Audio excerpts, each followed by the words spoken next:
Okay, today we're going to look at random variables, discrete and continuous random variables. If you remember from chapter 1, discrete variables have a countable number of outcomes, a specific number of outcomes, and you can create a probability distribution. So here's our probability distribution, and we can ask questions like, find the probability that a randomly selected student receives a B or better. So if we're letting a represent, or a 4 represent an A, so this is an A, B, C, D, F, okay?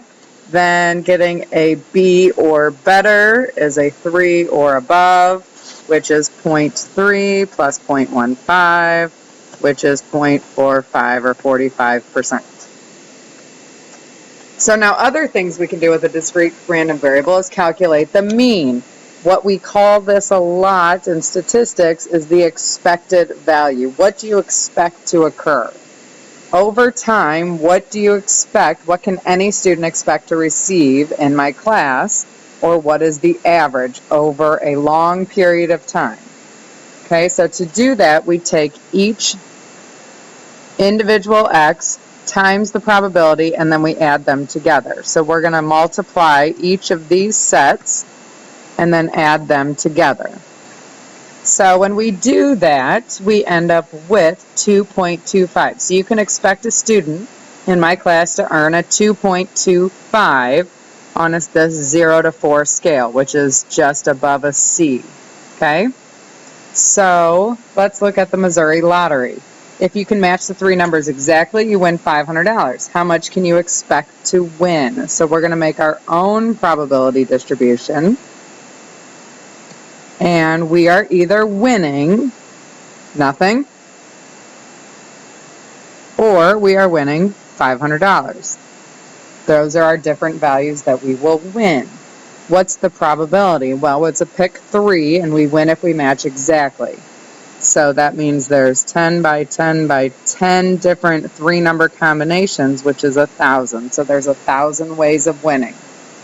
We will win if we get 1 out of those 1,000 correct.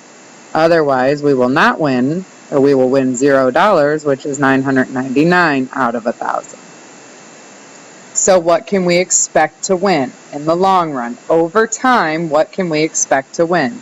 So again, we use this formula, the sum of each x times each probability.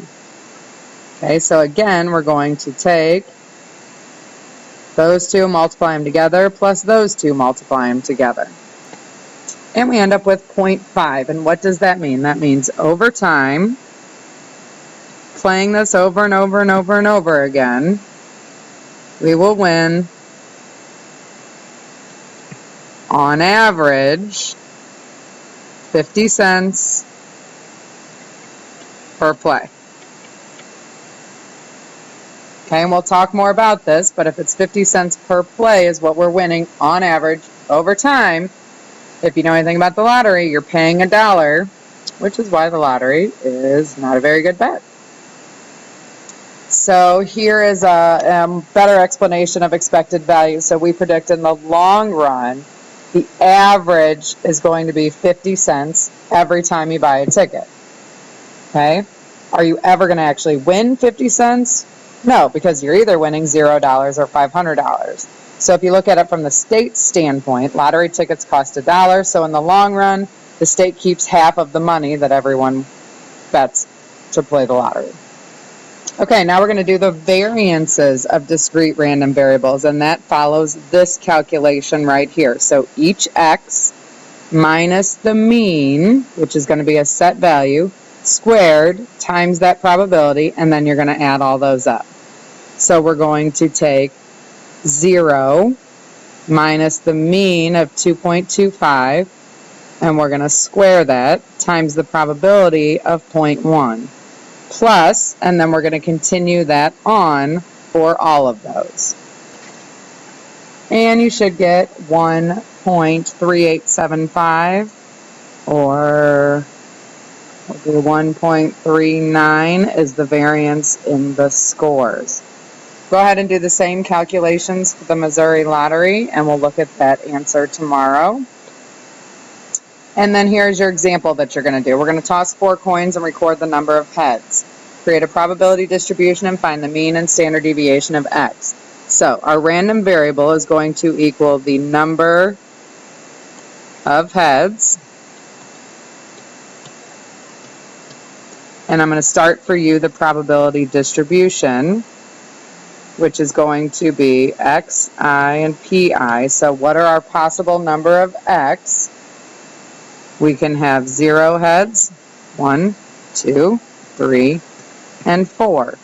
And then you should come up with the probabilities based on that. Just a little hint, there are 2 times 2 times 2 times 2 ways to flip 4 coins. So there are 16 different ways, 16 different orders. So write those out, figure out how many are heads, how many have no heads, 1 head, 2 heads, 3 heads, 4 heads, and then calculate the mean and standard deviation using the formulas from the last slide. Have a great day.